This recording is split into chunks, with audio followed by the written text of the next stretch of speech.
जय हिंद दोस्तों, SK1 education में आप लोगों का हार्दिक स्वागत है। हम लोग भारत का भूगोल लगातार पढ़ रहे हैं। आज इस वीडियो में हम लोग पढ़ेंगे नदी तंत्र। नदी तंत्र में सिंधु नदी तंत्र और इसके सहायक नदियों के बारे में पढ़ेंगे। तो जो भी पीछे के वीडियो नहीं देखे हैं जाकर देख लीजिए। आज हम लोग सिंधु नदी तंत्र को पढ़ेंगे। तो चलिए शुरू करते हैं। देखिए, सिंधु नदी तंत्र विश्व के विशालतम नदी तंत्रों में से एक है। ठीक है, सिंधु नदी तंत्र विश्व के विशालतम नदी तंत्रों में से एक है, जिसकी सबसे बड़ी नदी सिंधु नदी है। इस नदी तंत्र के अंतर्गत सिंधु और इसकी सहायक नदियां आती है। ठीक है, इसकी सहायक नदियां कौन कौन सी हैं देख लेते हैं। सिंधु नदी तंत्र की सहायक नदियां, इसमें झेलम, चिनाब, रावी, सतलुज, ब्यास, ये नदियां सिंधु नदी की सहायक नदियां हैं। आगे देखते हैं। सिंधु नदी तंत्र हिमालय से निकलने वाली नदियों में से एक है। यह कहाँ से सिंधु नदी निकलती है? तो हिमालय से निकलती है। सिंधु नदी की कुल लंबाई 2880 किलोमीटर है। भारत में इसकी कुल लंबाई 1114 किलोमीटर है। इसका उद्गम कैलाश पर्वत श्रृंखला में मानसरोवर झील से होता है। सिंधु नदी का उद्गम कहाँ से होता है? तो कैलाश पर्वत श्रृंखला में मानसरोवर झील से होता है। भारत में दमचौक से प्रवेश करती है और चिल्लास से होती हुई पाकिस्तान में प्रवेश कर जाती है। अर्थात भारत में दमचौक स्थान से प्रवेश करती है और कहाँ से यह निकल जाती है? तो पाकिस्तान में प्रवेश करती है। तो चिल्लास से, चिल्लास स्थान है, वहाँ से पाकिस्तान में प्रवेश कर जाती है। भारत का स्थान समाप्त हो जाता है।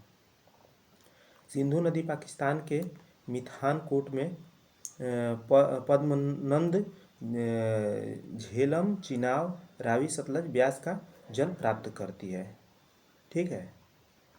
झेलम नदी, अब झेलम नदी इसकी सहायक नदी है, उसके बारे में देख लेते हैं। तो इसका उद्गम कहाँ से होता है? तो शेषनाग झील या वेरीनाग झील से होता है। इसकी लंबाई 725 किलोमीटर है। यह पीर पंजाल श्रेणी के पास स्थित वेरीनाग झील से निकलती है। कहाँ से निकलती है? तो पीर पंजाल श्रेणी के पास स्थित वेरीनाग झील से निकलती है। यह बुलर झील से होकर गुजरती है और पाकिस्तान में चेनाब नदी में मिल जाती है।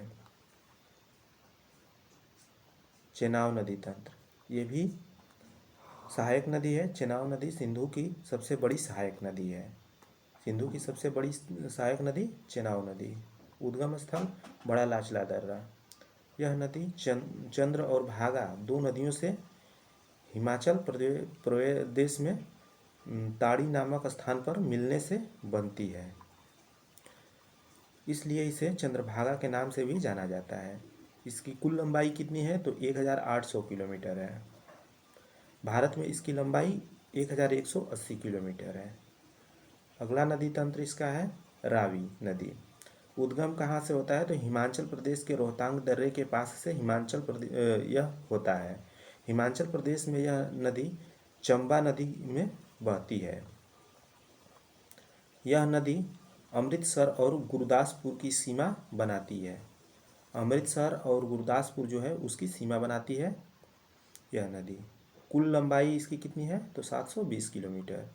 अब पढ़ते हैं हम लोग सतलुज नदी के बारे में। इसकी सहायक नदी सतलुज नदी भी है।